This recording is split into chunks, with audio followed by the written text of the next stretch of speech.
함께 성경 말씀 갈라디아서 2장을 찾도록 하겠습니다. 하나님 말씀 갈라디아서 2장입니다.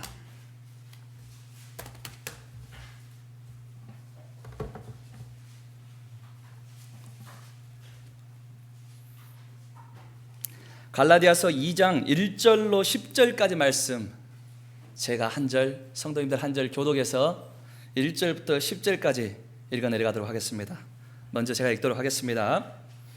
14년 후에 내가 바나바와 함께 디도를 데리고 다시 예루살렘에 올라갔노니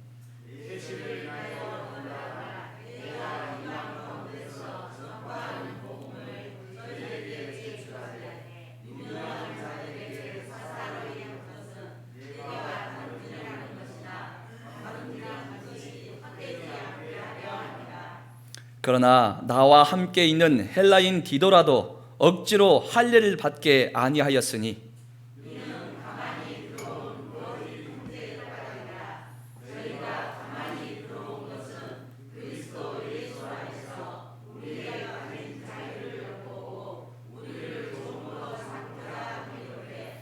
우리가 일시라도 복종치 아니하였으니 이는 복음의 진리로 너희 가운데 항상 있게 하려 함이라.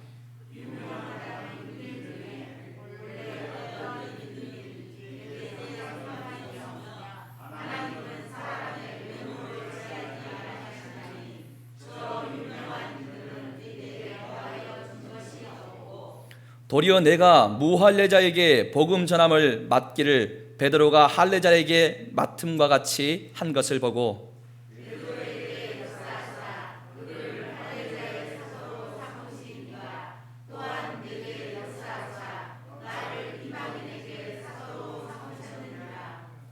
또 내게 주신 은혜를 알므로 기둥같이 여기는 야고보와 게바와 요한도 나와 함께 바나바에게 교제의 악수를 하였으니 이는 우리는 이방인에게로 저희는 할례자에게로 가게 하려 함이라.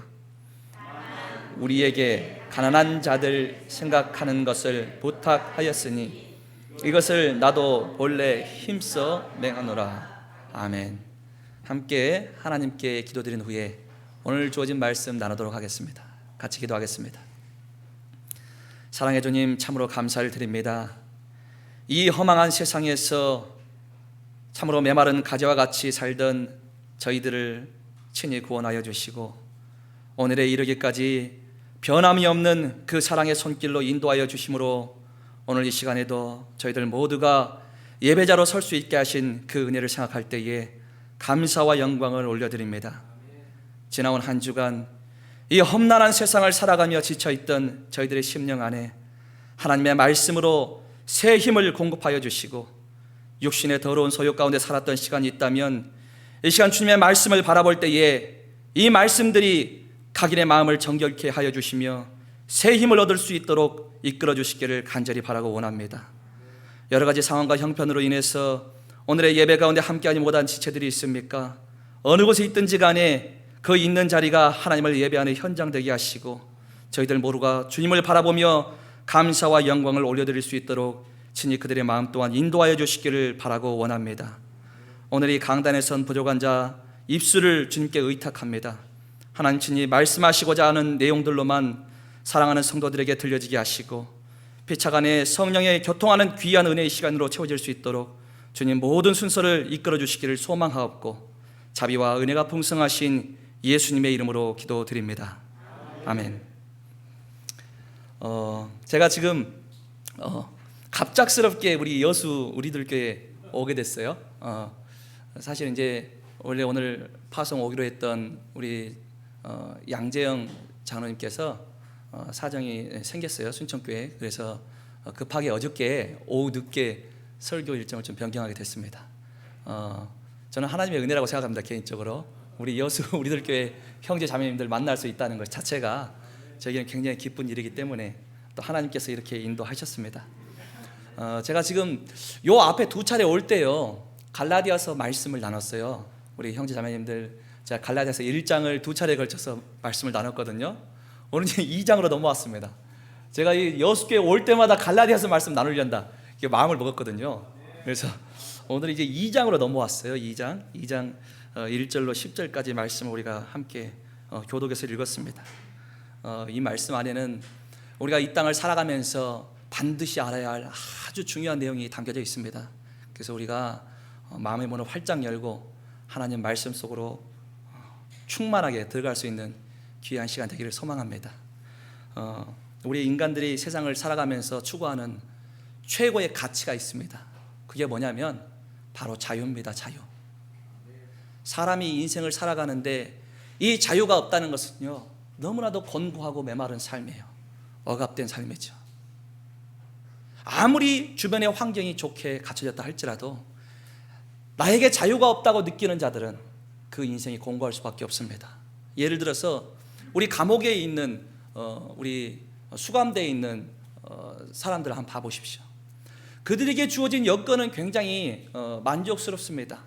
때가 되면은 먹을 음식을 제공합니다. 때때로 운동도 시켜줍니다. 모든 여건들을 다 갖춰줘요. 그러나 그들은 쇠창살이라는 굴레 안에 갇혀 있죠. 그들에게는 자유가 없습니다. 그들의 육신이 그 교도소라는 울타리 내에 머물고 있기 때문에 자유를 누리지 못하는 것입니다. 우리 가까운 북한을 한번 봐보세요. 북한 사람들이 모두가 다 평등하다고 말하지만 그 세계 자체가 억압입니다. 그 북한이라는 그 억압된 환경 속에서 살고 있는 사람들에게는 진정한 자유가 누려지지 못할 수가 있다는 거예요. 이러한 면에서 우리 인생들은 자유함을 찾기 위해서 투쟁해온 역사들이 있습니다. 실제로 우리나라도 왜 3.1운동이 일어났습니까? 일제의 그 압력 속에서 해방하고자 하는 자유의 갈망이 있었기 때문이에요.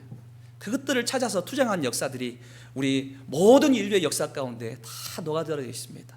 그래서 실제로 사람은 자유를 찾아 헤매는데 우리가 사는 세상에는 진짜 자유가 있느냐? 참된 자유함이 없습니다. 오늘 우리 김성수 집사님 기도 가운데서도 사람들이 참된 이 평안을 누리고자 평강을 찾고자 하지만 참된 평강을 그들이 누리지를 못하는 거예요. 세상에는 진정한 자유가 없습니다. 그래서 더더욱 사람들은 이 자유를 찾아 헤맬 수밖에 없는 거예요. 어떤 사람들은 물질을 많이 소유하게 되면은 내 삶에 어떤 평안도 찾아오고 자유함이 누려지지 않을까, 이런 생각을 하기도 합니다. 그러나 실제로 많은 부를 축적하고 물질을 소유한 사람들은 그들의 삶을 추적해 보면요, 괴로운 사람들이 훨씬 더 많습니다. 왜냐? 돈을 벌면 벌수록 더 많은 돈을 벌고 싶어져요. 그리고 많이 번 만큼 내가 번 것을 지켜내기 위해서 고군분투합니다. 사람들은요, 그 물질을 많이 소유함으로 인해서 내 심령의 낙을 누리고 자유를 얻을 것이라고 생각하지만 실제로 그와 같은 환경에 처한 사람들의 삶을 보면 전혀 그렇지 않다는 거예요. 오히려 더 전전긍긍하고 괴로움 가운데 근심 걱정이 쌓여만 가는 것들을 보게 됩니다. 이것은 외적인 문제가 아니라는 것을 우리가 알아야 돼요. 사람의 인생이 진정한 자유함을 누리기 위해서는요, 겉으로 어떤 포장된 이 껍데기가 완전한 길로 나아가야지만 되는 것이 아닙니다. 그것은 마음의 문제예요. 우리 이스라엘 백성들을 보십시오. 우리 주님께서 모세를 앞장 세워서 그 애굽에 종살이하던 백성들을 끌어내서 약속의 땅 가나안으로 이끌고 갔지 않습니까? 그 세월이 40년이었습니다. 왜 이들이 40년이라는 세월을 돌고 돌아서 가나안 땅에 들어갔을까요? 실제로 거리상으로 보면은 보름이면 갈 수 있는 거리예요. 보름이면. 왜 이들이 그 메마른 광야 땅을 40년 돌고 돌았느냐? 그 이유는 그 중심이 하나님의 말씀을 거부하고 세상의 것들을 바라보는 완악함이 있었기 때문입니다. 그들은요, 애굽을 탈출해서 나오자마자부터 어떤 것을 고민했냐면 먹고 사는 것을 고민했어요. 그래서 애굽에 있을 때는 생선이며 부추며 파며 마늘, 그래도 종살이하면서 실컷 먹을 수 있었는데 아이고 이 메마른 광야 땅으로 하나님이 이끌어내서 우리를 힘들게 하는구나. 하나님과 모세를 원망하는 길을 가고 있죠. 그들은요, 외적으로는 애굽을 탈출했습니다. 더 이상 종이 아니에요. 종이 아니라 애굽 밖에 울타리를 넘어갔다는 말입니다. 그러나 그들의 심령 안에는 곤고함이 있어요. 왜냐? 그들은 여전히 마음에 노예가 돼 있어요. 노예가. 애굽에 종살이 하던 그 습관들이 이 마음 안에서 벗어나지 못하고 종으로 갇혀 있는 것입니다. 스스로의 내면이 어떤 억압되어 있고 굴레에 갇혀 있어요. 진정한 자유의 해방감을 그들이 누리지 못하고 40년의 세월을 보낸 것입니다. 마음의 문제라는 것입니다. 오늘 사랑하는 형제 자매님들, 거듭난 성도들 뿐만 아니라 세상의 모든 사람은요, 마음 안에 결박이 있습니다. 나를 꽉 쥐어잡고 있는 밧줄이 있어요. 아주 굵은 밧줄. 그것은 때로는 욕망이라는 결박이 될 수도 있고, 탐욕이 될 수도 있습니다. 누군가를 향한 증오심이 될 수도 있습니다. 내 마음의 상처가 될 수도 있어요. 이것들이 나를 올가매면요, 평생의 삶이 그 억압된 환경을 벗어나지를 못하는 거예요. 욕망이 있습니까? 평생 그 내 욕망을 채우기 위해 살아보세요. 채워지는가? 밑 빠진 독에 물을 붓는 꼴입니다. 전혀 그 욕망이 채워지지를 않아요. 물질을 쫓아 삽니까? 내 마음에 만족을 주지 못합니다. 누군가를 증오하며 삽니까? 평생 그 증오심이 오히려 나를 괴롭게 합니다. 내 마음의 상처를 가지고 있습니까? 그 상처의 굴레를 벗어나지 못하면요, 그 상처는 여전히 매일같이 나를 찌릅니다. 그런데 이와 같은 문제들의 근원을 추적해 들어가면 우리가 하나를 마주하게 돼요. 그게 뭐냐면 바로 죄입니다. 죄. 우리를 올가매고 있던 그 굵은 밧줄은요, 그 근원지를 추적해서 들어가 보면 죄예요. 죄. 우리 예수님께서는 바로 이 죄의 결박으로부터 우리를 해방하기 위해 이 땅에 오신 것입니다. 우리 인생이 풀 수 없는 우리들만의 숙제가 있어요. 절대로 풀 수 없는 문제들이 있습니다. 그 문제에서 완전한 자유함을 주기 위해서 예수님이 이 땅에 오신 거예요. 온몸에 물과 피를 쏟고 처참한 죽음을 맞았습니다. 그것은 내 안에 있는 이 결박을 풀어주기 위했던 거예요. 그리고 예수님께서 부활하시고 모든 죄와 사망의 권세를 깨뜨리고 우리에게 참된 자유함을 주셨다고 성경은 기록합니다. 제가 이 앞에 왔을 때도 이 갈라디아서 이 성경에 또 하나의 별명이 있다는 것을 말씀드렸어요. 그게 뭐냐면은 기독교 자유의 대헌장이다. 이 갈라디아서는요, 우리에게 예수님께서 어떤 자유함을 줬는가를 구체적으로 기록하고 있습니다. 예수님이 이 땅에 오셔서 하신 일은 우리에게 자유를 주기 위해 오신 거예요. 자유. 이게 바로 복음이라는 것입니다. 기쁜 소식이에요. 나를 올가매고 절대로 내가 여기서 빠져나갈 수가 없는데 이 고통 가운데 신음하고 있는 나를 위해서 예수님이 이 세상에 오셔가지고 그 결박을 완전히 끊어가지고 참된 자유와 평강을 우리에게 주셨다는 거예요. 내 죄를 대신 담당하신 예수님께서 진정 기쁜 소식을 우리에게 전해줬습니다. 그런데 안타깝게도 이 세상을 살아가고 있는 성도들의 삶을 보면은 그 자유를 누리지 못하는 경우가 허다하다는 것이에요.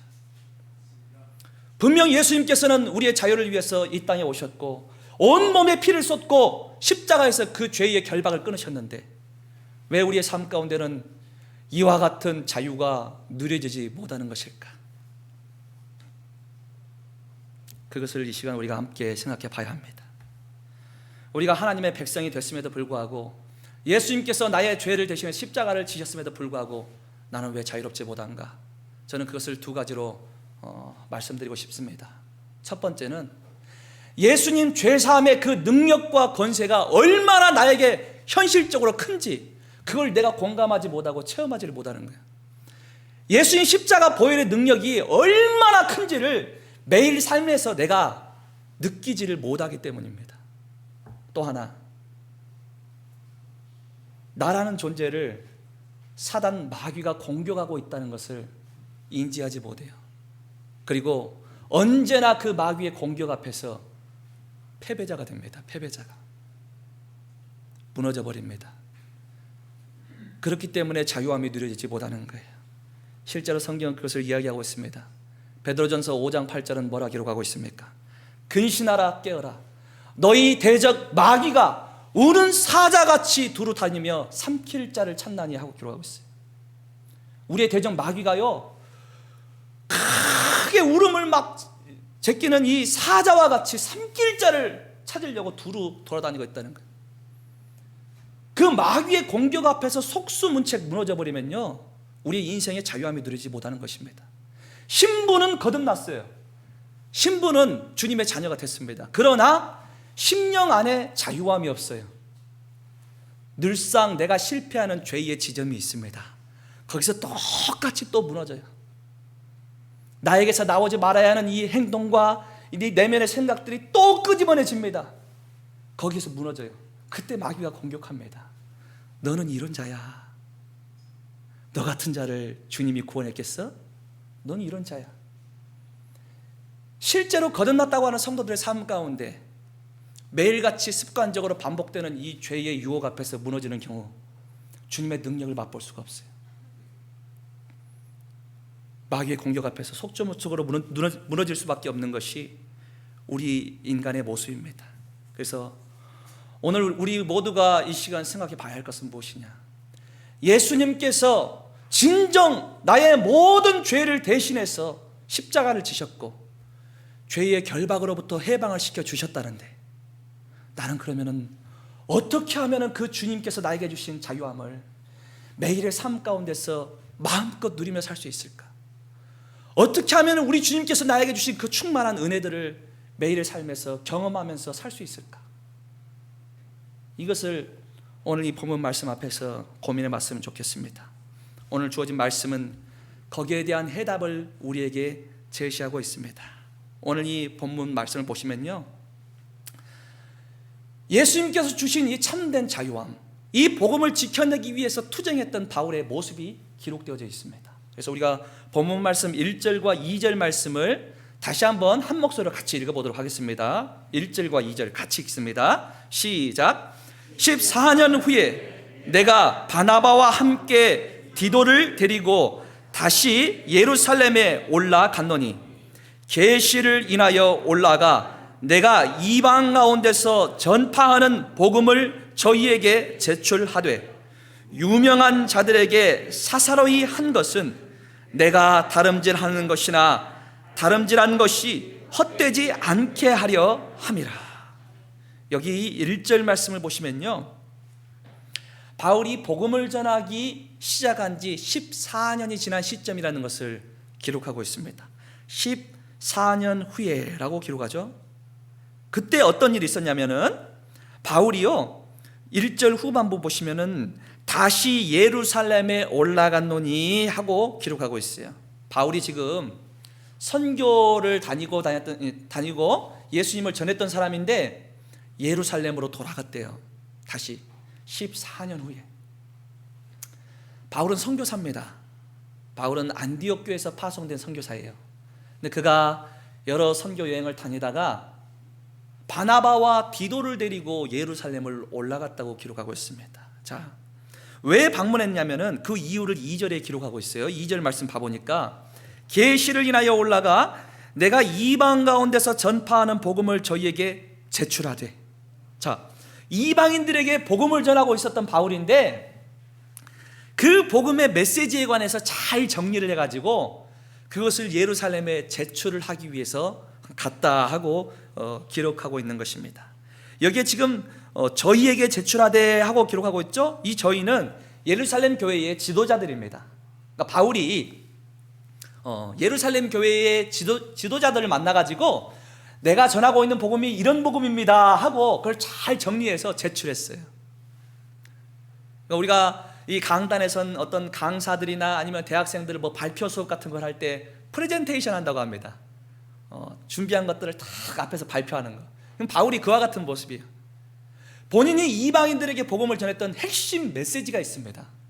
그 메시지를 가지고 예루살렘 교회의 지도자들 앞에 서가지고 제가 전하는 복음은 이런 복음입니다 하고 그들 앞에서 발표를 했던 거예요. 왜 그래야만 했느냐면 이 바울이 안디옥 교회에서 처음 파송을 받아가지고 복음을 전한 것이 이제 성경 사도행전의 1차 선교 여행이라고 이제 우리가 기록이 된 것을 확인할 수가 있는데, 그때가 언제냐면은 AD 47년 봄이었어요. 봄. AD 47년 봄에 소아시아 지방에 가서 복음을 전했습니다. 그리고 언제까지 전했냐면 그 1차 선교 여행이 AD 48년 가을까지 전했어요. 한 1년 반 정도를 1차 선교 여행을 떠난 거예요. 그래서 소아시아, 구체적으로는 그 남쪽에 있는 갈라디아 지방을 가가지고 복음을 전했습니다. 그 복음의 결과가 어땠냐면 전혀 하나님 하자도 들어보지 못한 사람들, 예수님 예자도 들어보지 못했던 이방인들 가운데 구원받은 사람들이 엄청나게 생겨난 거예요. 그래서 갈라디아에 여러 교회들을 세웠습니다. 1차 선교여행 때. 그런데 이게 그 뒤에는 이제 문제가 된 거예요. 어떤 문제가 생겼냐면 유대인들이 생각할 때는 이해가 안 가요. 유대인 그리스도인들이 생각할 때 사실은 이 복음의 출발지라고 한다면 예루살렘 교회입니다. 예루살렘 교회. 왜냐하면 우리 주님께서 하늘로 승천하시기 전에 이 성에 유하라 했죠. 그리고 거기서 기도를 하라고 해서 마가의 다락방에서 기도를 했습니다. 그들이 이 성에 유하라는 것이 뭐냐면 예루살렘 성 아니에요. 그 안에서 있으면서 기도를 했고, 그 이후에 이제 순교자가 한 명 등장하죠. 누굽니까? 스데반이라는 집사가 순교를 하게 되고, 그 이후로 복음이 폭발적으로 증가해가지고 세상을 향해서 복음을 전하기 시작합니다. 그 중심이 어디였냐면 예루살렘 교회였어요. 이 예루살렘 교회에 거듭난 유대인 그리스도인들이 볼 때는 바울의 선교를 통해서 거듭난 성도들을 이해할 수가 없었어요. 왜냐? 이들은 출신이 유대인이 아니라 헬라인입니다. 헬라인. 전혀 유대인의 피가 섞여 있지 않은 사람들이에요. 그런데 이들이 거듭났다고 해요. 그리고 어느 날 하나님의 자녀가 됐다고 하고 우리 주님 나라의 백성이 됐다고 합니다. 유대인들 입장에서는 이해할 수가 없었어요. 그들은 유대인 그리스도인이었지만 한편으로는 여전히 하나님의 백성이라는 자부심이 있던 자들입니다. 그런데 그들 앞에 예수님만 믿으면 거듭날 수 있다는 복음을 전하는 바울이 나타나고 이방인들을 향해서 복음을 전했는데 수많은 사람들이 급작스럽게 늘어나면서 하나님의 자녀가 된다는 거예요. 백성이 된다는 것입니다. 아니, 이들은 우리와 같이 할례를 받은 자들이 아니다. 이들은 우리와 같이 평생 율법을 지켜오던 자들이 아니다. 어떻게 하나님의 백성이라고 인정할 수가 있느냐? 이거는 아니야. 적어도 하나님 백성 되고 싶으면 할례부터 행해라. 그러면 인정해 줄게. 이런 말들이 이제 예루살렘 교회에서 나오기 시작했습니다. 이 말 앞에 바울이라는 사람이 등장해서 아닙니다, 형제님들. 그 생각은 잘못된 것입니다. 우리가 구원받은 이유가 무엇입니까? 다른 이유가 없습니다. 예수 그리스도의 십자가 보혈과 부활하심, 그거 말고 거듭남의 증거가 있습니까? 그것만이 유일한 구원의 길입니다. 오늘 이 형제들은 비록 헬라인이긴 하지만 바로 그 예수님의 십자가 보혈과 부활하심을 믿었기 때문에 하나님 백성이 된 것입니다. 그렇기 때문에 여러분 그것을 인정해 주셔야 합니다. 이렇게 말했어요. 그래서 사실 예루살렘 교회를 중심으로 했던 일부 무리들과 안디옥 교회에서 파송됐던 이 바울의 어떤 이 올바른 복음과 생각의 차이가 생겨났고, 이 생각의 차이를 봉합하기 위해서 바울을 불러들인 거예요. 바울 형제님 오셔 와가지고 당신이 전하고 있는 그 복음에 대해서 우리 예루살렘 교회 와가지고 어떻게 전하고 있는가, 그것을 좀 말 좀 해주시오. 부른 거예요. 소환시킨 거예요. 그 바울이 그것을 이제 말하기 위해서 이 예루살렘으로 돌아간 것입니다. 그때 이제 여기서 말하는 바나바와 그 다음에 디도를 데리고 이 예루살렘으로 간 거예요. 이게 바로 예루살렘 공회라는 것입니다. 이 예루살렘 공회는요 AD 50년에 일어난 사건입니다. 이 예루살렘 공회에서 이제 바울이 본인이 전하고 있는 복음에 대해서 그들에게 증거를 하기 위해서, 이게 확실한 복음이라는 것을 말하기 위해서 그쪽으로 가요. 그리고 그 결과는 다행스럽게도 좋은 방향성으로 갔죠. 그래서 예루살렘 공회를 통해서 이제 예루살렘에 있는 유대인 성도들과 바울이 전하고 있는 복음과 일치된 생각으로 탁 모아집니다. 그렇다, 예수님 십자가 복음 외에는 다른 것이 없어. 그것을 이제 알게 돼요.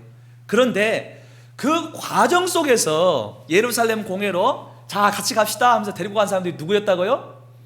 바나바와 누구를 데리고 갔어요? 디도를 데리고 갔어요. 이 디도 형제 같이 갑시다. 내가 저기 전하고 있는 메시지를 이 형제들에게 지금 같이 공유하려고 하니까 디도 형제 같이 갑시다. 문제가 거기서 벌어집니다. 왜냐? 바나바는 문제가 없어요. 바나바는 순수 혈통의 유대인입니다. 바울 또한 그래요. 그런데 같이 데리고 갔던 이 디도라는 사람은 어떤 사람이냐? 유대인의 피가 전혀 섞여 있지 않은 그냥 헬라인입니다. 그냥 헬라인. 자, 이 헬라인 그리스도인에 관한 문제를 상의하는 이 예루살렘 회의에 헬라인이었던 형제를 데리고 가니 예루살렘 교회에 있던 일부 사람들이 불편해진 거예요. 아니, 지금 헬라인 그리스도인들이 하나님 백성이 확실한 거 아닌가, 그 얘기 하려고 불렀더니 헬라인 형제를 데리고 와? 야, 이게 무슨 모양이냐. 적어도 데리고 오려면 디도라도 할례를 좀 시켜라. 바울이요, NO! 나는 할례를 시키지 않을 거야. 그 얘기를 지금 이 본문 안에 기록하고 있어요. 우리가 3절 봐볼까요? 3절 보니까 3절 같이 한번 읽어보겠습니다. 시작. 그러나 억지로 할례를 받게 아니하였으니. 바울이요, 안 됩니다. 형제님들, 절대 그렇게는 못합니다. 단호하게 거절을 해버려요. 억지로 할례를 시키지 않겠다. 왜 그랬느냐? 그 이유가 그 다음 절에 기록되어 있습니다. 4절 보니까 제가 읽어볼게요. 이는 가만히 들어온 누구 까닭입니까? 거짓 형제 까닭이라. 자, 이 예루살렘 교회에서 계속해서 바울이 복음을 전하는 이 일에 관해 방해를 놓고 올바른 순수한 이 복음을 아주 그냥 흐집어 놓고 엉망으로 만들려고 했던 무리가 있습니다. 그들이 누구냐? 바로 이 예루살렘 교회에 가만히 들어왔던 거짓 형제들이었어요.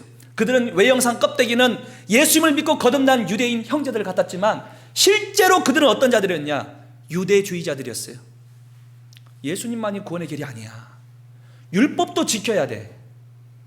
야, 우리가 하는 것이 있어야지. 우리도 율법을 지켜야지. 유대주의자들이었어요, 이들이. 예수님으로 인한 구원의 복음을 믿는 자들이 아니고, 그래, 그것도 인정해 줄게. 그런데 율법을 지켜야 돼. 바로 이와 같은 유대주의자들이 이 교회 안에서 분란을 일으킨 거예요. 복음을 대적하는 자들입니다. 그래서 그들이 기회를 틈타고 있다가 이제 이들이 누렸던 이 자유를 억압하기 위해서 공격을 하는 거예요. 그 뒤에 보시니까 저희가 가만히 들어온 것은 그리스도 예수 안에서 우리의 가진 자유를 엿보고 우리를 종으로 삼고자 함이로되. 우리가 가진 자유가 있습니다. 자유함. 이 자유를 엿보고 있다가 약점이 잡힐 것 같으면 거기를 다 공격하는 거예요. 다시 종으로 끄집어 가려는 것입니다. 이와 같은 전략을 세우고 있었던 거예요. 그래서 디도를 통해서 공격한 것이었죠. 야, 디도 데리고 오려면 할례를 시켜야지. 그와 같은 계략이 있다는 것을, 사단의 전략을 바울은 이미 눈치를 채고 있는 것입니다. 그럴 수 없어. 나는 디도를 할례를 시키지 않을 거야. 억지로 할례를 시킬 수 없어. 단호하게 선을 긋는 것입니다. 이 자유함을 누리는 길로 가기 위해서 바울은 여기서 고군분투를 했던 모습들이 이 안에 녹아져 있는 거예요. 오늘 이 시대를 살아가는 성도들을 향해서도 사단 마귀는 동일한 전략을 씁니다.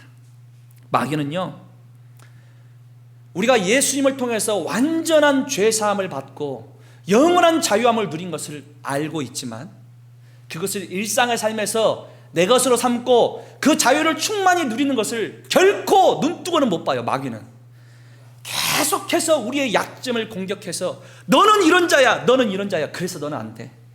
네가 하나님의 자녀야? 그러면 그런 모습이 나타나? 너는 아니야. 너 변하는 것도 없잖아.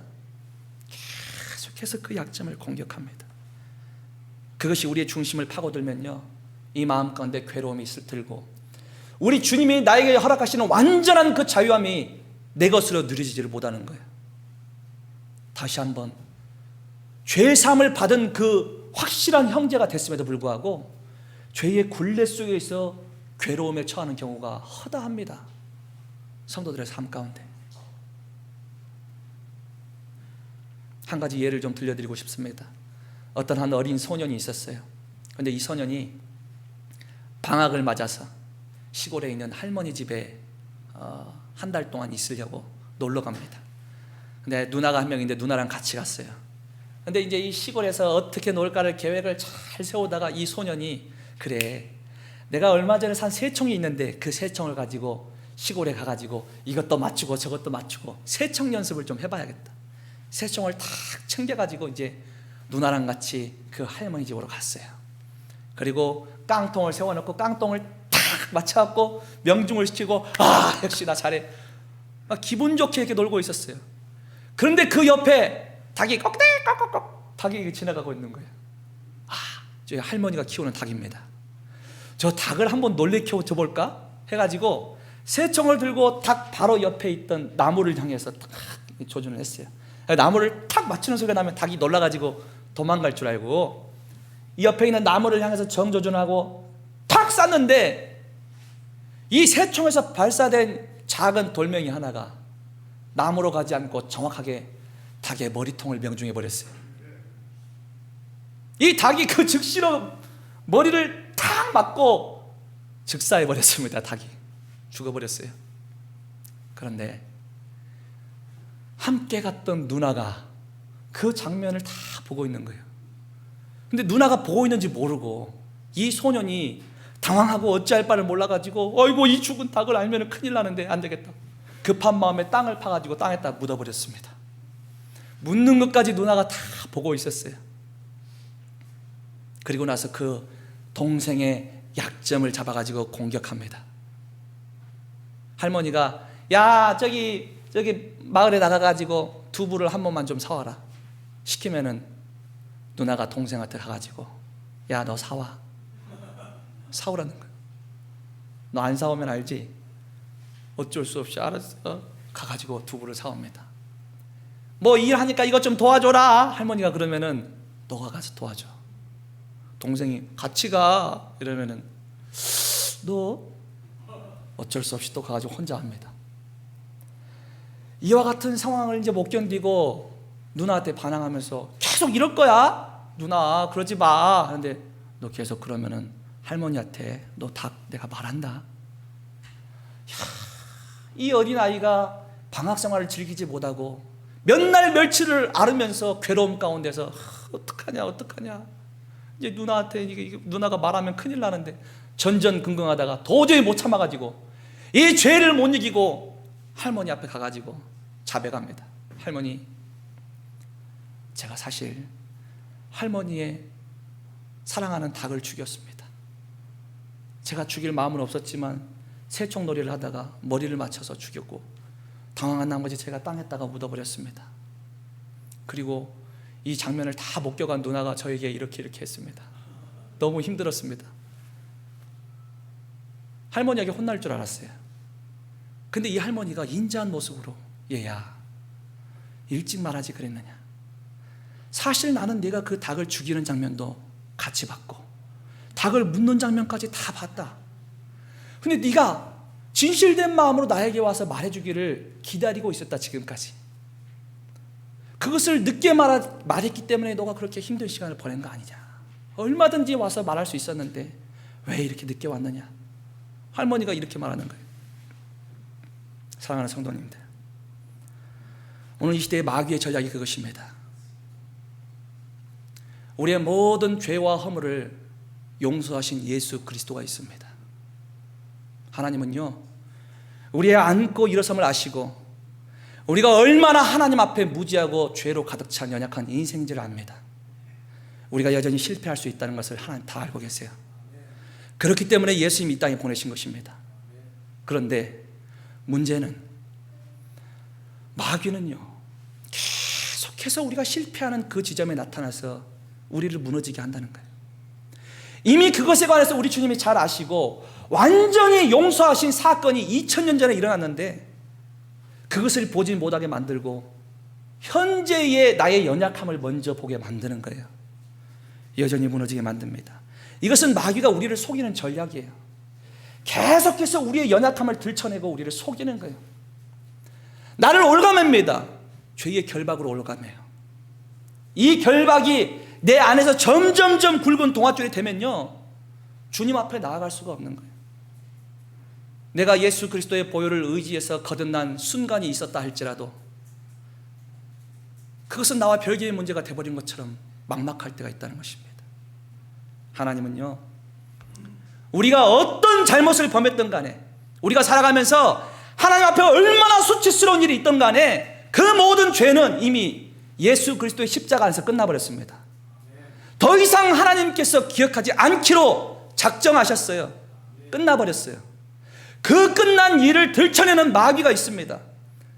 우리 스스로가 감춰야 할 닭이 무엇이든 간에 이미 그 닭을 감췄다는 것을 주님은 아십니다. 그리고 예수님 보내서 끝내놨어요.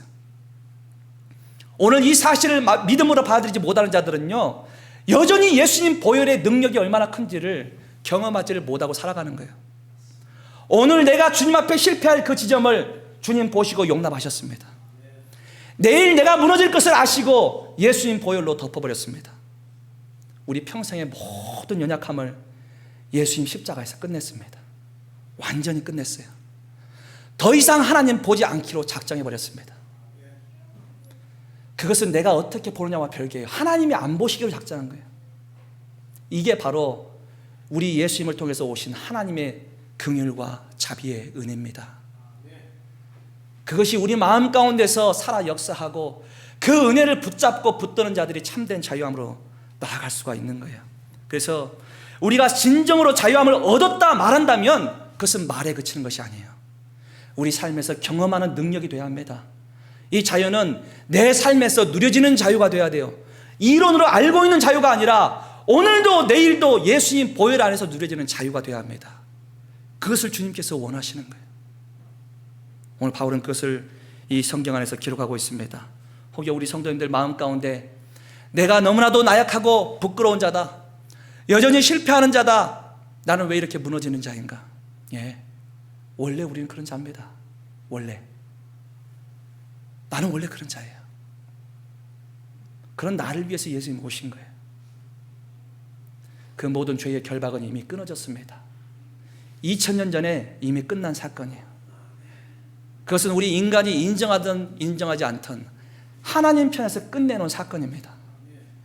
나의 모든 죄와 허물은 예수님 십자가 보혈 안에서 이미 완전히 해결되어 버렸어요. 그 값이 완전히 지불되어 버렸습니다. 끝난 일이에요. 그 끝난 사건을 내 마음 가운데서 누리는 자가 자유함을 입은 자입니다. 그것을 우리 모두가 기억할 수 있기를 바랍니다. 오늘 본문은 바로 이 자유함을 누리는 방법에 대해서 우리에게 이야기하고 있어요. 우리가 예수님을 통해서 오신 이 완전한 자유함을 매일의 삶에서 어떻게 누리며 살 수 있을까? 오늘 세 가지 측면에서 나누고 싶습니다. 첫 번째가 뭐냐면은 우리가 진리에 순종하는 걸음을 떼야지만이 이 자유는 나의 것으로 실제적으로 누려집니다. 우리가 이 갈라디아서 5장 7절 말씀을 보시면 어떻게 기록하고 있냐면, 너희가 다름질을 잘하더니 누가 너희를 막아 진리를 순종치 않게 하더냐, 이렇게 기록하고 있어요. 우리가 걸어가는 모든 걸음은요, 진리에 순종하는 걸음이 되어야 합니다. 그런데 그것을 막아 세우는 자가 있어요. 그게 바로 사단, 마귀라는 거예요. 우리는 마귀의 생각 안에 갇혀 있어 버리면 안 돼요. 그 괴로움 안에 갇혀 있으면 안 돼요. 벗어나가지고 완전히 그 자유함을 허락하신 진리 되신 분을 바라봐야 돼요. 그분이 누굽니까? 그분은 바로 예수 그리스도입니다. 오늘 본문 말씀 5절을 같이 한번 읽어볼게요. 5절 같이 읽습니다. 시작. 복음의 진리로 너희 가운데 항상 있게 하려 함이라. 자, 우리가 일시라도 복종치 아니하였다, 이 말은 바로 이 복음의 자유를 엿보고 공격하는 자들에게 절대로 복종치 않았다는 거예요. 다시 말해서 사단 마귀는 우리의 내면을 공격하고 우리를 무너지게 하는데 거기에 복종하는 것이 아니고 매일의 삶 가운데 무엇을 이야기하고 있습니까? 이는 복음의 진리로 너희 가운데 항상 있게 하려 함이라. 이 복음의 진리는요, 내가 거듭날 때만 기억하는 것이 아니에요. 오늘도 내일도 이 복음의 진리는 내 안에서 살아 역사해야 합니다. 기억되어져야 돼요. 이 진리가 우리 안에 항상 있어야지만이 일시라도 우리를 틈타는 사단 마귀의 계략에서 복종치 않고 거부할 수가 있는 거예요. 그것을 사도 바울이 이 디도의 할례 문제를 가지고 우리에게 이야기하고 있는 거예요. 바울이 끝까지 이 할례를 행하지 않고 타협하지 않았던 이유는 그래야지만이 우리를 자유케 했던 완전하신 예수님의 십자가 보혈이 지켜지기 때문입니다. 만일에 디도를 할례했다고 생각해 보세요. 거기에 순응한 거지 않습니까? 할례라는 율법의 굴레 안으로 같이 들어가 버리는 거예요. 그것을 바울 스스로가 거부하는 것입니다. 우리가 이것에 관해서 진리 되신 예수 그리스도를 정확하게 이해하니까 성경 다른 곳을 한번 찾아볼게요. 우리가 요한복음 8장 말씀을 한번 봐보겠습니다. 요한복음 8장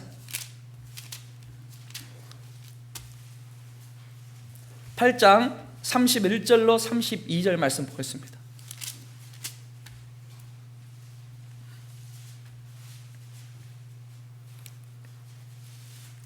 요한복음 8장 31절로 32절 말씀, 신약 159쪽이죠. 요한복음 8장 31절로 32절 같이 한번 읽어볼게요. 시작. 그러므로 예수께서 자기를 믿은 유대인들에게 이르시되 너희가 내 말에 거하면 참 내 제자가 되고 진리를 알지니 진리가 너희를 자유케 하리라. 아멘. 자, 예수님 말씀하십니다. 너희가 진정으로 내 말에 거하면 어떻게 된다고 그랬어요? 참 제자가 되고 그 다음에 보니까 진리를 알 것인데 그 진리가 너희를 자유케 하리라. 사랑하는 성도님들, 진리는 예수 그리스도입니다. 그 예수 그리스도를 알면요 어떤 일이 일어나면은 자유자가 되는 거예요. 자유함을 얻습니다. 우리가 지금 8장 찾았는데 14장으로 가볼게요. 요한복음 14장 가볼게요. 요한복음 14장 6절 말씀 봐보겠습니다. 14장 6절 말씀. 자, 이 말씀 보시니까 예수께서 가라사대, 그 다음 뭐라고 기록합니까?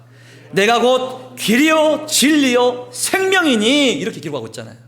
예수님이 진리라는 거예요. 예수님만이 유일한 길이고 유일한 생명의 근원 되십니다.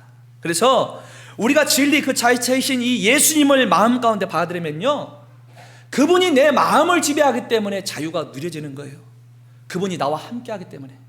다시 8장으로 한번 가볼게요. 요한복음 8장 8장을 보시니까 요한복음 8장 36절을 봐보겠습니다. 36절 8장 36절 말씀 같이 한번 읽어볼게요. 시작.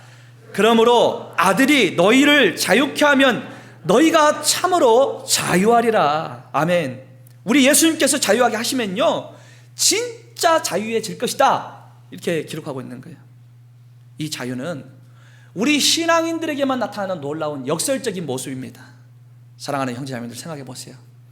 예수님 믿으면 자유한다 그러죠. 그러나 세상 사람들은 이해할 수 없습니다, 이 자유를. 왜요? 자기들 쉴 때 교회 나가요. 교회에서 예배를 합니다. 내 물질의 일부를 헌금을 합니다. 얼마나 바보같이 보이겠어요? 저게 자유함을 입은 자들이냐 생각할 거예요. 수요일 나가고 주일날 나가고 구역 예배를 가고 어떤 교회에서 어떤 일들을 한다면 같이 가서 도와주고 나의 돈의 일부를 교회에 내고, 이와 같은 모습들이 자유함을 얻은 길 같아요? 세상 사람들은 이해할 수 없어요, 이와 같은 행동들을. 야, 자유하면 뭔가 받아야지 오히려 네 걸 주고 있냐, 이해할 수 없는 행동들을 한다. 성도의 모습이 그와 같이 보여요. 그래서 때때로 이 교회 안에 들어온 거듭난 성도라 할지라도 내가 왜 이와 같은 삶을 살지? 나 한 주간 진짜 피곤했는데 주일날만큼이라도 집에서 쉬고 싶다, 이런 마음을 할 때도 있습니다. 꼭 이래야 할까? 평생 이렇게 살아야 할까? 뭔가 오히려 자유함을 주는 것이 아니고 내 육체를 더 피곤하게 하고 억압하는 것 같고 권고하게 하는 것 같이 보여요. 진짜 자유를 모르기 때문입니다. 우리 주님께서 말씀하신 이 자유는요 내 육신의 쉼을 얻는 자유를 넘어서는 거예요. 예수님 말씀하신 이 자유는 어떤 자유냐? 죄로부터의 자유입니다. 죄로부터 자유예요. 형제 자매님들, 우리 육신이 건강했을지라도 한 번에 무너지는 경우가 있습니다. 언제 무너지냐? 마음이 무너지면 육신도 무너져 버립니다. 내가 이 육신이 잘 된다고 뭔가 자유해지고 건강해지는 게 아니에요. 심령이 괴로워져 버리면 온 육신이 무너져 버립니다. 인간이 그래요. 이 마음 안에 죄라는 이 근원이 자리 잡고 있고 그 죄가 내 마음을 올가매잖아요. 온 육체가 무너져 버립니다. 인간이요. 우리는 근본적으로 죄의 종이 될 수밖에 없어요. 이미 아담으로부터 시작됐습니다. 그 죄의 굴레에서 벗어나지 못하면 평생을 죄의 노예로 살아가면서 곤고한 인생 사는 거예요. 우리 예수님께서 우리에게 주신 그 자유는 육신의 어떤 쉼을 주는 자유를 넘어서는 거예요. 내 내면에서부터 근본적으로 참된 자유를 주기 위해 오신 것입니다. 그래서 우리가 이 요한복음 8장 34절을 봐보십시오. 34절 보시면은 예수께서 대답하시되, 그 다음 같이 읽어볼게요. 시작.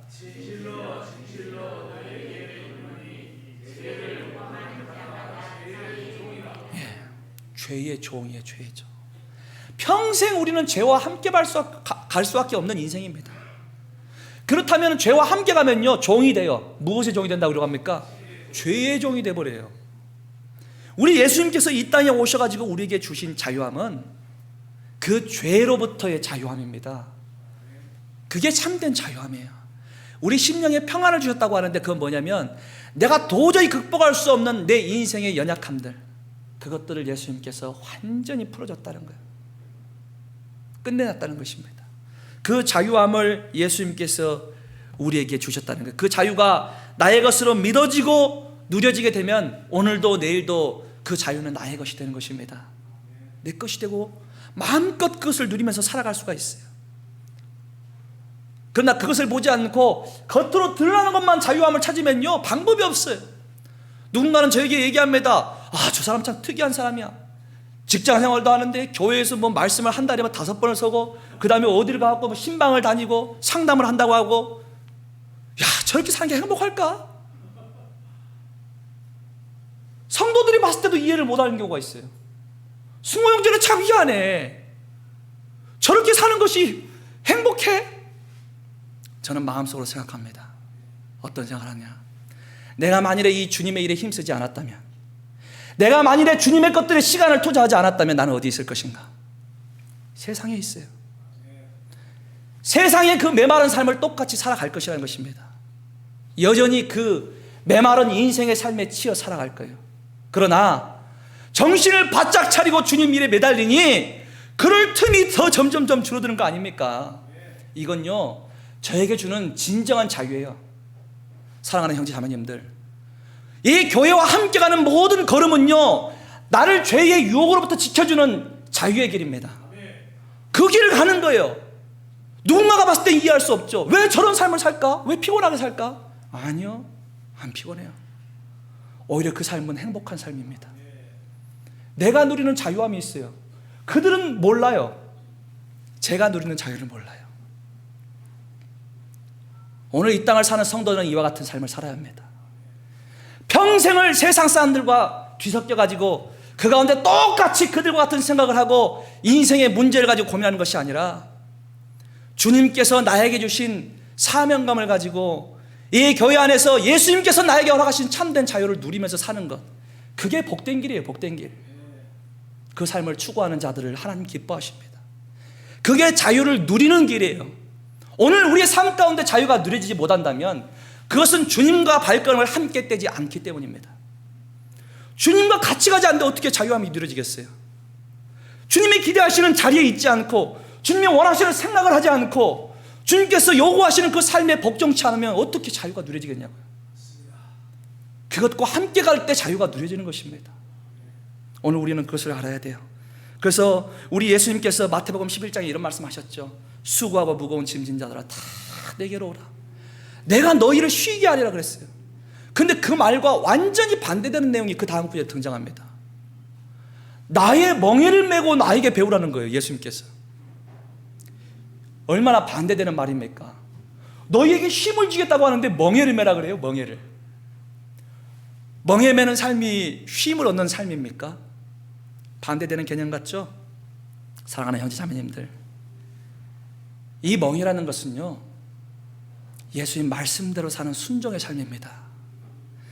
말씀대로 순종할 때 진정한 쉼이 있는 것이고 자유함이 있는 거예요.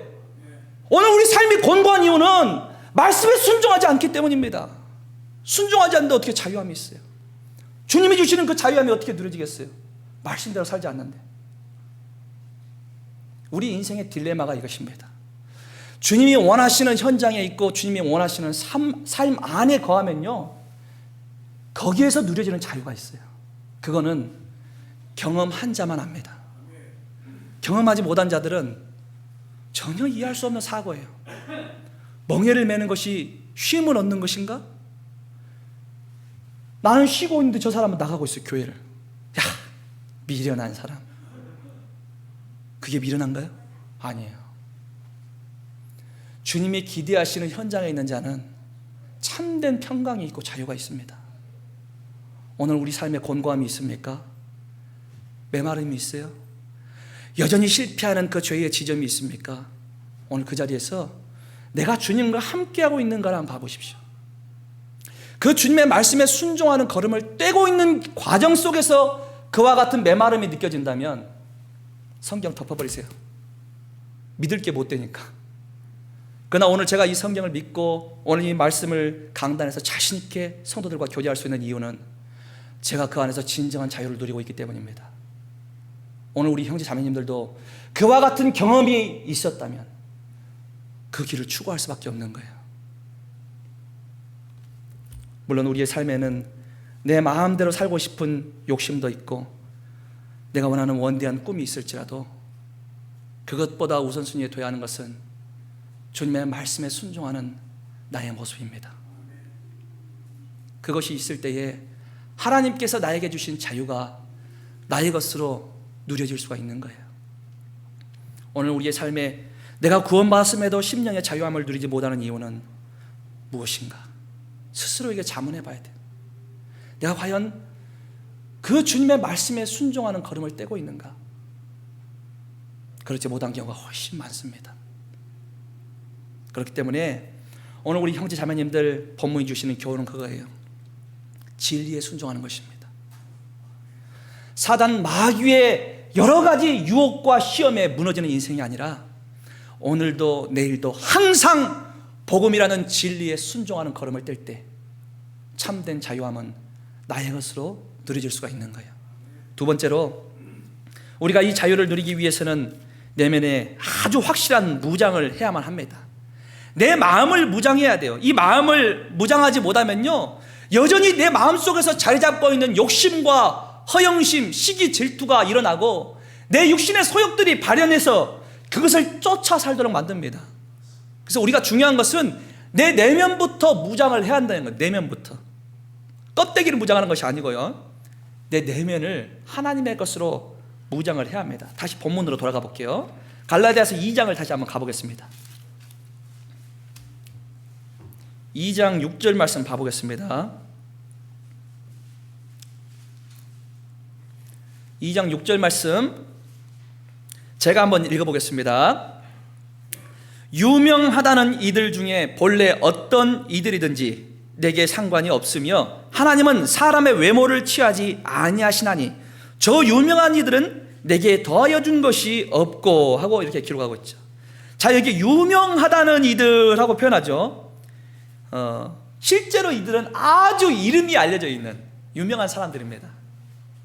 제가 추측하건대 이 유명하다는 사람들은 예루살렘 교회 안에서 참 인지도 있는 유명한 사람이 아니었을까라고 추측해요. 왜냐하면 예루살렘 교회를 갔기 때문에 그쪽에 있는 이 유명한 사람들, 교회에서 하여튼 인정받는 어떤 중요한 직분을 가지고 있는 자들이었을 확률이 높겠죠. 그런 자들 중에 본래 어떤 이들이든지 내게 상관이 없다. 하나님은 사람의 외모를 취하지 아니하시나니 저 유명한 이들은 내게 더하여 준 것이 없다. 이렇게 기록하고 있어요. 한마디로 바울은 지금 이 예루살렘 교회에서 아주 유명하고 덕망이 높고 아주 아주 중요한 위치에 가 있는 이 예루살렘 교회 지도자인 누구누구들에게 결코 이 마음에서 위축되지 않았다는 거예요. 그리고 그들 앞에 우리 예수 그리스도를 통해 오신 담대한 이 복음의 메시지를 전했다는 것입니다. 그들을 눈치 본다든가 아니면 그들의 어떤 위치를 부러워한다든가 전혀 그러지 않았어요. 바울이 그러지 않았다고 이 6절에서 기록하고 있는 거예요. 당당하게 그들 앞에서 본인이 믿고 있는 이 복음에 대해서 증거를 했다는 거예요. 바울이 어떻게 해서 그럴 수가 있었을까요? 실제 바울의 과거의 모습을 봐보십시오. 자, 예루살렘 교회에서 유명하다고 하는 누구든지 나와보라고 하세요.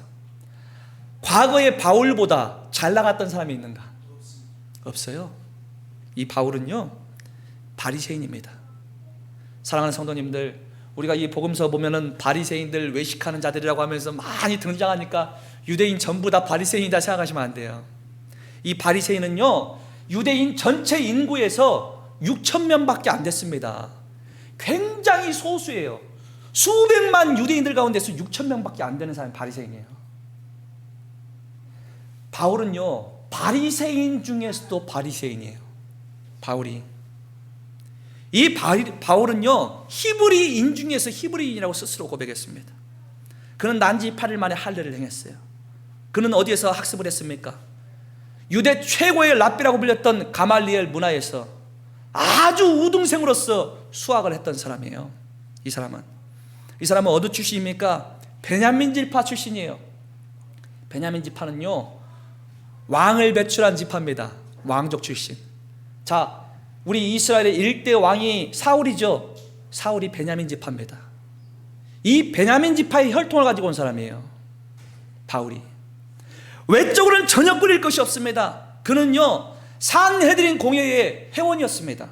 산헤드린 공회라는 것은요, 예루살렘 전체에서 바리새인들 가운데서 가장 훌륭한 사람 71명만 뽑아요.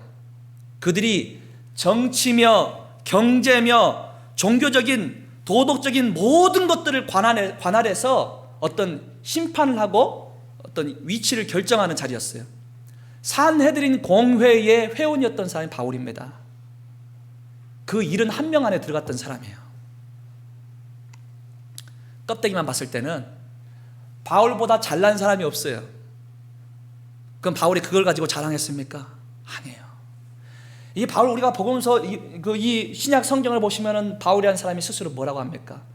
그 모든 자기의 모든 화려했던 경력들을요, 전부 다 배설물로 여겼다고 해요. 배설물. 아무것도 아니야.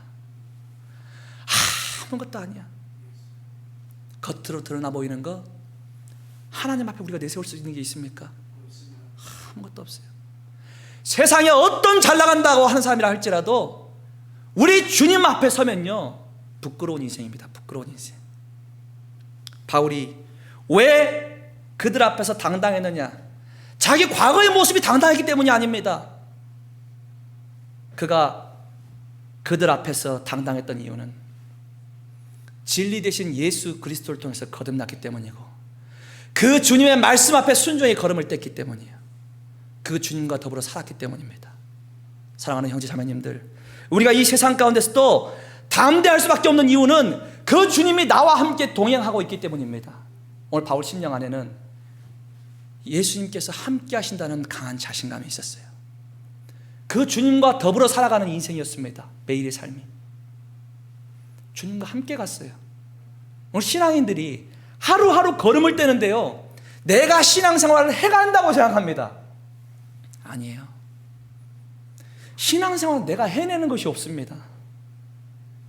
주님께서 하시는 거예요. 거기에 우리는 따라갈 뿐입니다. 오늘 교회 안에서 자기 자랑하는 분들이 있습니까? 자기가 하는 거예요. 자기가. 주님과 더불어 일하는 것이 아니고 자기가 하는 거예요. 자기 의로. 오늘 이 바울 심령 안에는요, 자기의 모든 의의를 다 내려놓습니다. 세상에 어떤 권세 높은 자라도 주님 앞에는 아무것도 아니에요. 그렇기 때문에 예수님을 의지해서 당당하게 그들 앞에 설 수가 있었던 것입니다. 우리 마음 가운데 예수님으로 무장한다면요, 어떤 어떤 죄의 유혹 앞에서도 예수님 먼저 내세우고 극복합니다. 예수님이 나를 위해서 이렇게 하셨다. 사단 마귀가 아무리 나를 죄로 올감해도요, 예수님 먼저 내세웁니다. 내면에 예수님을 무장하면 예수님 먼저 내세워요. 사단 마귀를 향해서 예수님을 내세울 수 있어요. 오늘 예수님께서 나를 위해서 이런 일들을 하셨다. 난 그 주님과 함께 간다. 당당하게 세상을 향해서 선포하고 마귀의 그 죄의 유혹 앞에서 끊어낼 수가 있는 것입니다. 그래서 우리는 내면을 나의 자신감으로 무장하는 것이 아니고 예수 그리스도라는 진리로 무장하는 거예요. 진리로. 우리의 내면을 그렇게 무장했을 때에 진정한 자유가 누려지는 것입니다. 우리의 모든 삶은 내가 해나가는 것이라고 생각하면 안 됩니다. 주님이 하시고 주님과 함께 떼는 걸음들입니다. 그것을 인정하고 순종할 때 주님이 주시는 자유는 내 안에서 참된 평안으로 누려질 수가 있는 거예요. 마지막 세 번째로 확인할 것이 있습니다. 우리가 이 자유를 마음껏 누리기 위해서는 이 교회 안에서 서로가 서로를 향해서 아름다운 동역자가 돼야지만이 이 자유는 나의 것으로 누려집니다. 자, 이 교회는 하나님이 만드신 공동체입니다. 근데 이 안에서 우리가 동역자의 관계가 되지 않고 서로를 물고 뜯고 시기 질투하는 관계로 나아가잖아요. 자유가 없어요. 늘상 오히려 이 교회에 나와도 죄가 솟아납니다. 솟아나요. 누구를 판단하는 마음, 정죄하는 마음, 손가락질하는 마음, 미워하는 마음이 샘솟아요. 사람이 자유함을 누리지 못하는 이유, 성도가 진정 자유를 누리지 못하는 이유 가운데 하나는 뭐냐면요, 서로를 향한 열등의식과 경쟁의식이에요. 남들과 비교하는 신앙, 그게 자유를 못 누리게 합니다. 어떤 경우에는 나보다 한참 앞서는 성도를 향해서 나는 왜 저와 같이 살지 못할까 하면서 더 괴로운 가운데 처하는 경우가 있어요. 누군가는 그 성도를 향해서 에이, 자기를 드러내는 사람 오히려 판단하면서 응원하지 않고 격려하지 않고 미워해버리는 경우가 있습니다. 교회 안에서 자유함이 없는 거예요. 이와 같은 자들을 바울은 경계를 하고 있어요. 오히려 이 바울은 예루살렘 교회에서 자신을 소환했을 때에 거기에 기꺼이 따랐고, 또 이 예루살렘 교회에 가서 그 교회 안에 있던 믿음의 형제들이 나와 조금 다른 뜻을 가진 사람들이 있다 할지라도 그들을 격려하고 함께 가기 위해 노력했어요. 바울이라는 사람이 그렇게 갔습니다. 그 내용이 오늘 본문에 기록되어 있어요. 8절 봐볼게요. 8절 말씀 보니까 베드로에게 역사하사 그를 할례자의 사도로 삼으신 이가 또한 내게 역사하사 나를 이방인에게 사도로 삼으셨느니라. 자, 이 말씀 보니까 하나님께서 베드로에게 역사했답니다. 그리고 이 베드로를 할례자의 사도로 삼았다. 다시 말해서 유대인들을 그리스도인으로 만드는데 사도로 세운 사람, 바로 베드로가 그런 사람이었어요. 베드로는요, 그러니까 할례자, 유대인들에게 복음을 전하는 사람으로 하나님 세워주셨다. 반면에 나는 이방인에게 복음을 전하는 사도로 하나님께서 세워주셨다. 이렇게 이야기를 하고 있는 거예요. 그래서 그 뒤에 보시니까 또 9절 말씀입니다. 내게 주신 은혜를 알므로 기둥같이 여기는 야고보와 게바와 요한도 나와 바나바에게 교제의 악수를 하였으니 이는 우리는 이방인에게로 저희는 할례자에게로 가게 하려 함이라. 여기 야고보가 등장하죠. 이 야고보는 예루살렘 교회의 리더였습니다. 예수님의 동생 야고보예요. 이 야고보가 등장하고 또 그 뒤에 보니까 게바, 앞서 말한 이 베드로죠. 베드로와 요한이 자기와 바나바에게 교제의 악수를 청했다고 기록하고 있어요. 그러니까 뭐냐면은 서로가 다른 방향성으로 복음을 전하고 있었지만 언제나 교제하는 사이, 함께 가는 사이였어요. 그들이 뭐 내가 전하고 있는 이 영역이 훨씬 더 뛰어나고 훌륭하다고 하면서 자기를 내세우는 자들도 아니었고 시기 질투하는 것도 아니었습니다. 하나님께서 나에게 은혜를 주셨다. 그래서 나에게는 이방인에게 이렇게 복음을 전하게 했고 야고보와 게바와 요한에게는 유대인들에게 복음을 전하게 했다. 하나님 감사합니다. 같이 통역하는 관계로 갈 수 있다는 것을 이야기하고 있어요. 그것을 지금 바울이 얘기하는 이유가 무엇입니까? 성도는 이 교회 안에서 참된 자유를 누리기 위해서는요, 서로를 향해서 경쟁의 관계라고 생각하면 안 돼요. 시기, 질투, 미움, 증오가 싹트면 안 됩니다. 오히려 격려하고 응원하고 함께 가야 돼요. 약점이 있으면 어떻게 하겠어요? 덮어야죠. 보듬어 줘야죠. 이게 자유입니다. 함께 갈 때 누리는 자유. 내 마음과 성도의 생각이 다르면요, 우리가 하나님을 예배하는 현장에 같이 있다 할지라도 자유함이 없어요. 괜히 의식하게 되고 괜히 불편하게 되고 이 마음에서 풀리지 않는 숙제가 생겨나 버립니다. 자유가 없는 거예요. 그래서 오늘 이 자유라는 것은 교회 밖을 나가서 나의 일상의 삶에서 어떻게 사는가도 중요하지만 교회 내에서도 성도들과의 관계를 어떻게 맺으며 살아가야 할까, 그것도 굉장히 중요한 부분이에요. 이 우리 주님의 피로 거듭난 성도들이 모여있는 이 교회 안에는요, 모두가 다 자기만의 연약함이 있고 자기만의 약점이 있습니다. 그러나 그것은 서로가 덮어줘야 돼요. 우리 예수님께서 그러하셨듯이. 또한 누군가가 귀하게 쓰임 받을 수도 있고 이 교회 안에서 멋지게 또 주님 안에서 날아오를 수 있는 그런 자리에 갈 수도 있어요. 그러면은 박수를 치면서 격려하고 응원해줘야 돼요. 그를 위해서 기도하고, 하나님 저 형제를, 저 자매를 더 많이 사용해 주십시오. 하나님의 영광을 저 성도를 통해서 드러내 주십시오. 격려를 해야죠. 이와 같은 모습들이 참된 동역의 관계입니다. 오늘 세상은 어떻습니까? 세상은 정반대예요. 무한 경쟁의 사회입니다. 누군가를 밟고 일어나야 성공하는 세상이에요. 얼마나 치열합니까? 남을 무너뜨리는 세상이에요. 그러나 교회는 그렇지 않죠. 교회는 서로를 세워주는 곳이에요.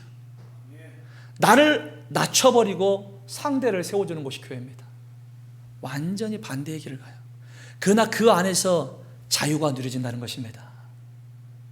더 예수님께서 가셨던 그 길을 담고자 하고, 예수님의 겸손을 나의 것으로 삼고 나를 낮추고 우리 주님을 드러내고 성도를 세워주고 응원해주고 격려해주고, 이와 같은 관계로 가야 돼요. 그래서 우리가 에베소서 4장 16절 말씀에 그에게서 온 몸이 각 마디를 통하여 도움을 입음으로 연락하고 상합하여 각 지체의 분량대로 역사하여 그 몸을 자라게 하며 사랑 안에서 스스로 세우느니라.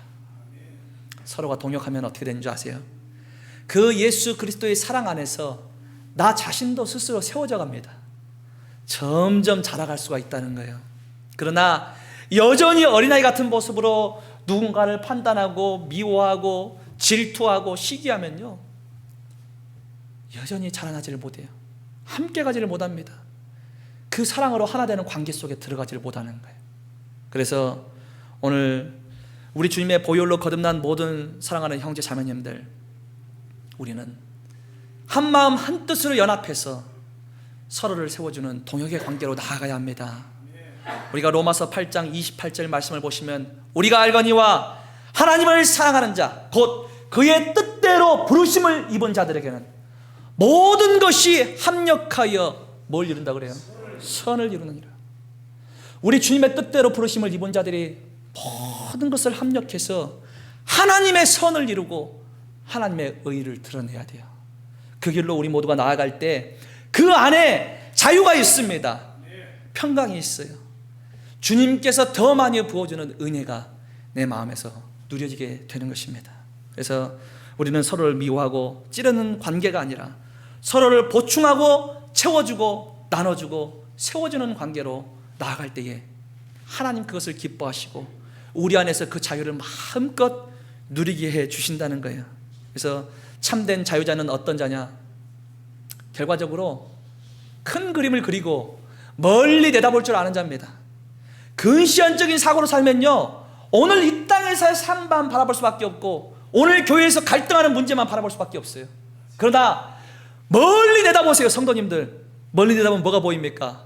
저 멀리에는 영원하신 주님의 나라가 보입니다.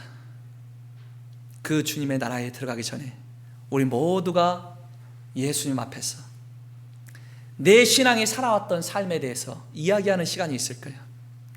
근시안적인 사고로 사는 사람들은 오늘도 다툼하고 오늘도 근심 걱정하고 오늘도 염려하고 하루하루를 살아가다가 그 순간에 딱 설 거예요. 주님이 너 뭐하고 왔느냐 물어보면 평생을 염려와 근심 걱정 억눌린 가운데 자유를 누리지 못하고 살아왔습니다. 그게 바로 근시안적인 신앙입니다. 멀리 내다보는 자는 주님 앞에 설 때 할 말이 있어야지. 주님 나라에 들어갈 때 누릴 그 자유가 오늘 이 땅에서도 누려져야지. 주님, 그 자유는 나의 것입니다. 오늘도 예수 그리스도를 의지해서 마음껏 이 자유를 누리고 살고 싶습니다. 주님을 의지하는 거예요. 성도들과 화평합니다. 화목합니다. 세워줍니다.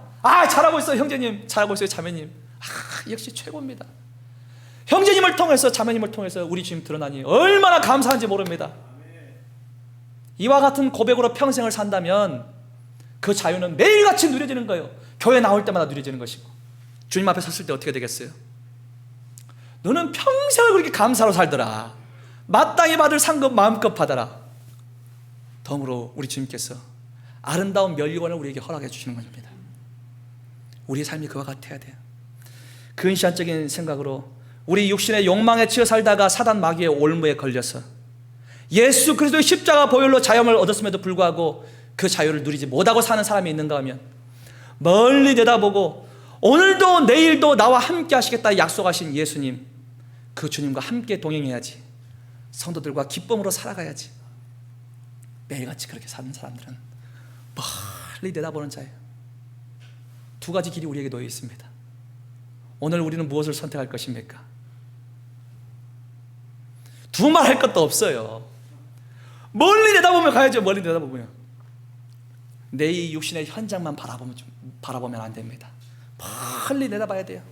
오늘 세상 사람들이 어떻습니까? 하루하루의 삶에 일희일비합니다. 오늘 기뻤다가 내일 낭망했다가 내일 실망했다가 그 다음날 조금 잘 되면 기뻐했다가 또 무너지고 평생을 그렇게 살아요. 이게 인생입니다.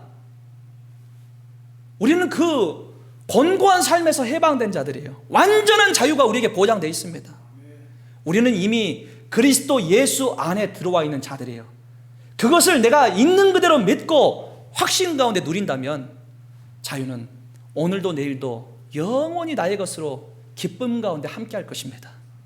사랑하는 형제 자매님들, 오늘 이 갈라디아서를 통해서 주어진 메시지는 초대교회 성도들에게만 주어진 게 아니에요.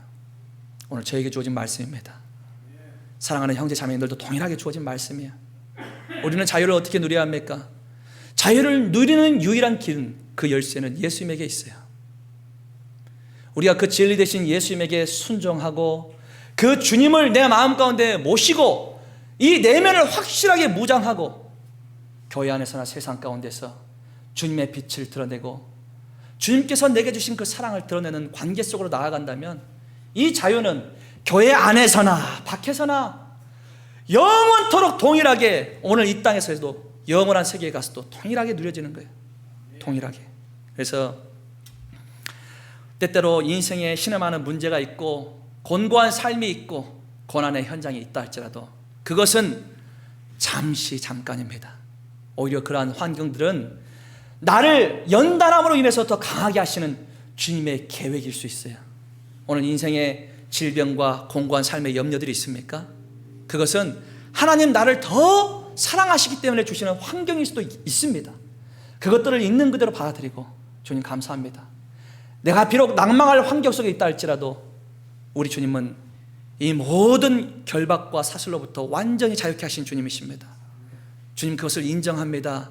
주님 사랑합니다. 주님과 함께 가겠습니다. 그 믿음의 고백이 날마다 나오는 저와 우리 형제 자매님들 되기를 소망합니다. 다음 시간 왔을 때 또 뭘 나눠야겠어요? 그 뒤에서 또 갈라디아서 나눌 테니까 형제 자매님들 기억하십시오. 다음 말씀 또 나누도록 하고 오늘 이것으로 마치도록 하겠습니다. 함께 기도하겠습니다. 상한 마음을 고치시고 싸매시며 저희들의 심령 안에 참된 자유를 주시는 거룩하신 하나님, 오늘 이 시간 주신 말씀을 통하여 하나님 저희들에게 영원한 자유함을 주셨다는 것을 다시 한번 저희 마음 가운데 확신 가운데 새겨주심에 감사를 드립니다. 세상은 언제나 우리를 무너지게 하고 사단 마귀는 틈을 타서 죄의 유혹으로부터 우리를 실패하고 낭망하는 자로 만들려 하지만 여전히 예수 그리스도의 십자가 은혜는 어제나 오늘이나 내일이나 동일하다는 것을 저희들은 믿습니다. 하나님 저희들에게 허락하신 이 자유를 매일의 삶 가운데 진정으로 누리며 살아갈 수 있는 저희들 모두가 될 수 있기를 소망합니다.